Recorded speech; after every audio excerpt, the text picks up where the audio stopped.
بسم اللہ الرحمن الرحیم۔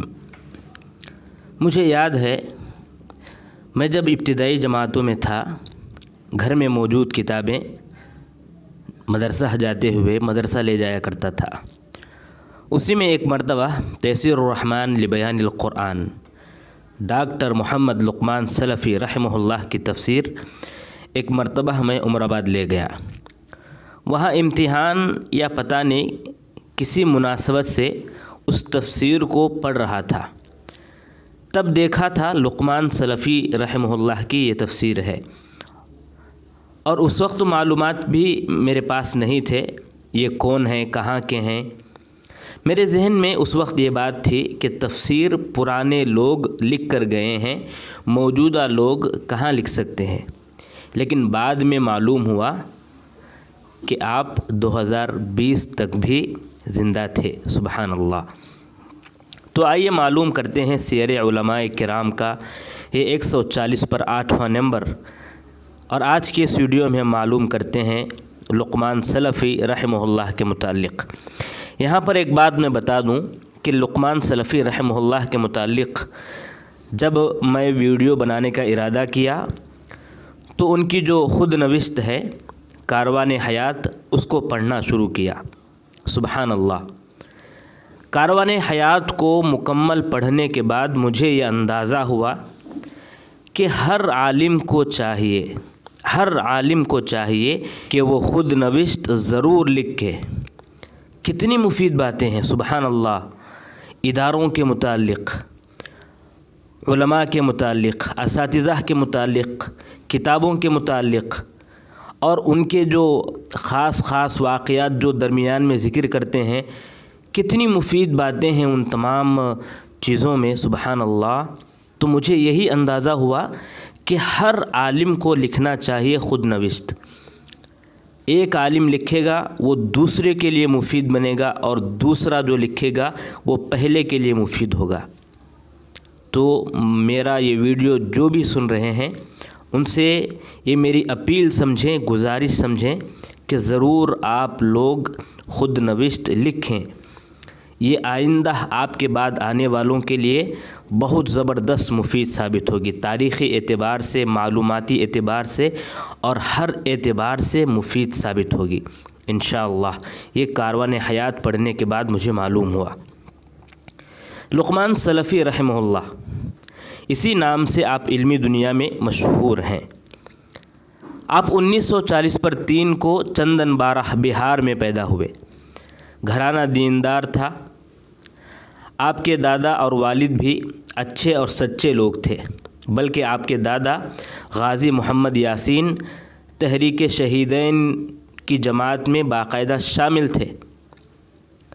ابتدائی تعلیم آپ اپنے علاقے کے مکاتب اور مدارس میں حاصل کیے۔ اس کے بعد اعلیٰ تعلیم حاصل کرنے کے لیے بہار کے مشہور و معروف مدرسہ دارالعلوم احمدیہ سلفیہ دربھنگہ میں داخلہ لیے۔ وہاں خوب محنت کے ساتھ علم حاصل کیے، اور وہیں سے آپ فارغ ہونے سے پہلے یعنی ابھی آپ 7ویں جماعت میں تھے تو آپ کا جامعہ اسلامیہ مدینہ منورہ میں داخلہ ہو گیا۔ سبحان اللہ۔ یعنی آپ کسی امتحان میں ٹاپ نمبر لیے تھے، تو اسی بنا کئی لوگوں کو، کئی ساتھیوں کو مدینہ یونیورسٹی میں موقع ملا، ان میں سے آپ بھی ایک خوش نصیب تھے۔ یہ سنتے ہی کہ آپ جامعہ دربھنگہ میں جب پڑھ رہے تھے، ابھی آخری سال مکمل بھی نہیں کیے تھے، تبھی آپ مدینہ میں مقبول ہو گئے۔ تو یہ سن کر مجھے ہمارے ساتھی توفیق عالم عمری مدنی حفظہ اللہ یاد آ گئے۔ وہ بھی اسی طرح جب 7ویں جماعت میں تھے، قرآن کا مقابلہ ہوا تھا، وہاں پر گئے تھے مکہ میں یا کہیں پر، اور وہیں پر جا کے جو ہے انٹرویو دیے تھے باقاعدہ جامعہ اسلامیہ مدینہ منورہ میں، اور الحمدللہ مقبول بھی ہو گئے۔ اور 1 سال پہلے یعنی آپ فضیلت سال آخر جو ہے نہیں کیے تھے، تبھی جو ہے آپ مقبول ہو گئے تھے جامعہ اسلامیہ مدینہ منورہ میں۔ بعد میں آ کر امتحان لکھنے کے بعد آپ عمری لقب سے ملقب ہوئے۔ سبحان اللہ۔ یہ چند شخصیات ایسی ہوتی ہیں تاریخ میں جو اس طرح کی جو ہے تاریخ بھی رقم کرتی ہیں۔ لیکن پھر بھی دارالعلوم احمدیہ سلفیہ دربھنگا کے جو ذمہ دار تھے انہوں نے آپ کو باقاعدہ سلفی لقب سے ملقب کیا۔ اور آپ جانتے ہیں سلفی ہمارے یہاں ہندوستان میں 2 اداروں سے فارغین کو اس سلفی لقب سے ملقب کیا جاتا ہے، ایک تو جامعہ سلفیہ بنارس اور دوسرا دارالعلوم احمدیہ سلفیہ دربھنگا۔ دربھنگا میں جب آپ پڑھ رہے تھے تو وہاں پر آپ کے جو مشہور اساتذہ تھے ان میں ظہور احمد رحمانی، محمد ادریس آزاد رحمانی، مولانا صوفی عبدالرحمن سلفی، عین الحق سلفی، اکمل اعظمی، عمیس اختر سلفی۔ دارالعلوم احمدیہ سلفیہ سے فراغت کے بعد آپ کا داخلہ جامعہ اسلامیہ مدینہ منورہ میں ہو گیا۔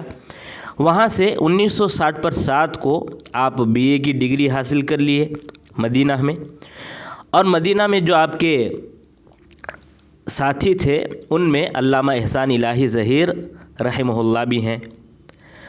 یعنی جب جامعہ اسلامیہ کا پہلا جو ہے دور تھا، پہلا سال تھا، تبھی جو ہے چند طلبہ جو پہنچے تھے ان میں آپ ہیں، علامہ احسان الہی ظہیر رحمہ اللہ ہیں، اور دیگر ساتھیوں میں ہمارے جامعہ دارالسلام عمر آباد کے ہمارے ایک شیخ ہیں، شیخ حفیظ الرحمن اعظمی عمری مدنی حفظہ اللہ، کون نہیں جانتا ان کو، یہ بھی جو ہے باقاعدہ جامعہ اسلامیہ مدینہ منورہ کے اولین شاگردوں میں سے، اولین فارغوں میں سے آپ بھی موجود ہیں۔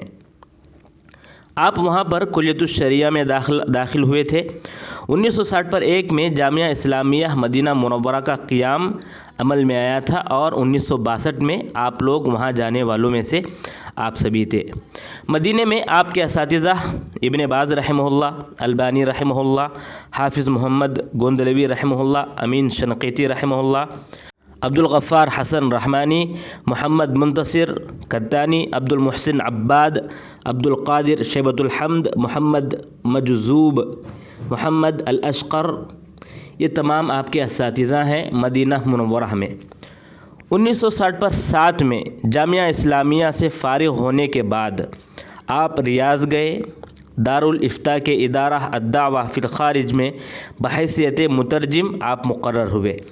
وہیں آپ المعہد العالی للقضات میں داخلہ لے لیے اور 3 سال کے بعد MA کی ڈگری الحمدللہ حاصل کر لیے۔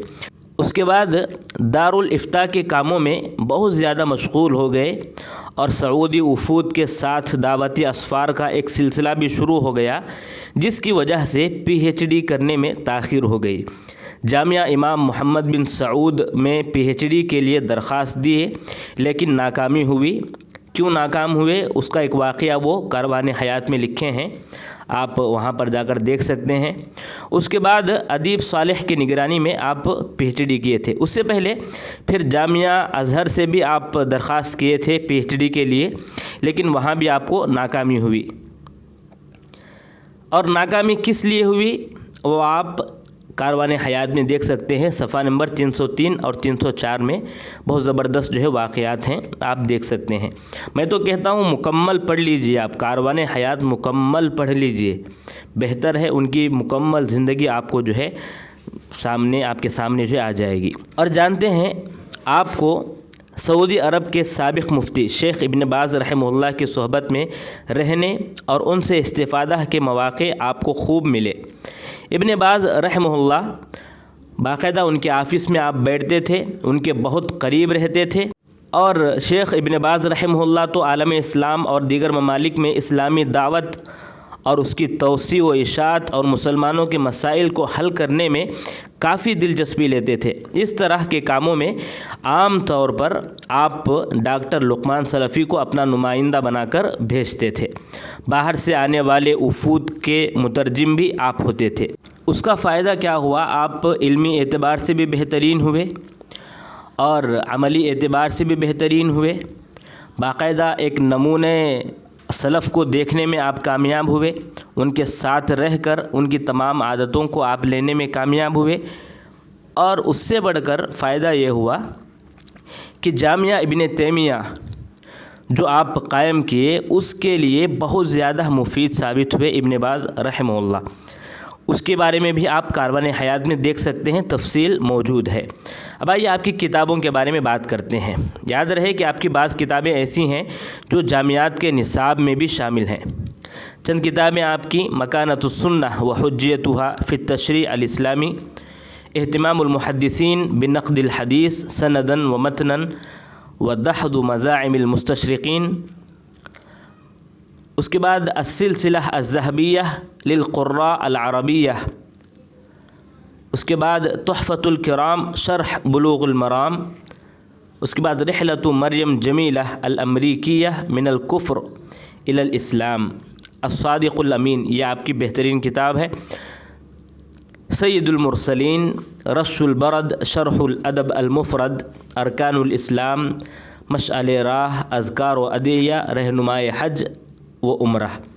اس کے علاوہ جو مشہور آپ کی تفسیر ہے، سبحان اللہ، یہ تو اس کے بارے میں بولنے کی ضرورت بھی نہیں ہے، زبردست تفسیر ہے، مختصر تفسیر ہے اور جامع تفسیر ہے۔ آپ دعوت و تبلیغ، تصنیف و تالیف اور انتظام و انصرام کی کئی ذمہ داریوں سے وابستہ رہے، بھرپور علمی زندگی گزارتے رہے۔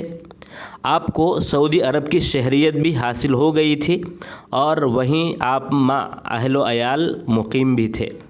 یہاں یہ بھی دھیان میں رہے کہ آپ بہار کے مشہور دینی ادارہ جامعہ امام ابن تیمیہ مدینۃ السلام چندن بارہ کے مؤسس ہیں۔ اس کے علاوہ علامہ عبدالعزیز بن باز اسلامک سینٹر بہار اور جمعیت الامام ابن تیمیہ التعلیمیہ الخیریہ بہار کے بانی اور نگران اعلیٰ ہیں۔ جب آپ وفات پائے تھے تو اس وقت اصغر علی امام مہدی حفظہ اللہ افسوس کرتے ہوئے لکھے تھے کہ ہندوستان کی معروف دینی درسگاہ جامعہ امام ابن تیمیہ کے مؤسس و رئیس اور عالم اسلام کی معروف علمی و تحقیقی شخصیت وفات پا گئے۔ ان کی موت علمی دنیا کا عظیم خسارہ ہے۔ آپ نے پوری زندگی دین و ملت کے لیے وقف کر دی تھی۔ وہ بیک وقت مفسر، محدث، فقیہ، ادیب، مصنف، محقق، منتظم اور متعدد علمی، تحقیقی اور دینی تعلیمی اداروں کے مؤسس اور رئیس تھے۔ جامعہ امام ابن تیمیہ ان کا عظیم شاہکار ہے، جس کے ہزاروں تعداد میں فارغین و فارغات ان کے صدقہ جاریہ ہیں اور ان کا فیض تادیر جاری رہے گا۔ یہ چند باتیں ہیں آپ کے متعلق۔ میں بار بار یہی کہہ رہا ہوں کہ آپ ان کی زندگی اگر اچھے انداز میں معلوم کرنا چاہتے ہیں تو کاروان حیات پڑھ لیں۔ مکمل طور پر ان کی بہترین زندگی جو ہے وہ خود لکھے ہیں، اچھے انداز میں لکھے ہیں، اور آپ کو ان کی ایک شخصیت کے تحت میں کئی چیزیں جو ہے آپ کو معلوم ہو جائیں گی، کئی اداروں کے متعلق، کئی اساتذہ کے متعلق، کئی علماء کے متعلق، اور کئی باتیں جو ہے علمی باتیں آپ کے سامنے آ جائیں گی۔ اور آخری میں پھر میں ایک بار کہتا ہوں کہ ہر عالم کو ضرور چاہیے کہ وہ خود نوشت ضرور لکھے، یہ یقیناً آنے والوں کے لیے یا دوسروں کے لیے مفید ضرور ثابت ہوگا۔ اللہ سے دعا ہے اللہ تبارک و تعالی آپ کی خدمات کو قبول فرمائے اور آپ کو جنت الفردوس میں اعلیٰ مقام عطا فرمائے، آمین یا رب العالمین۔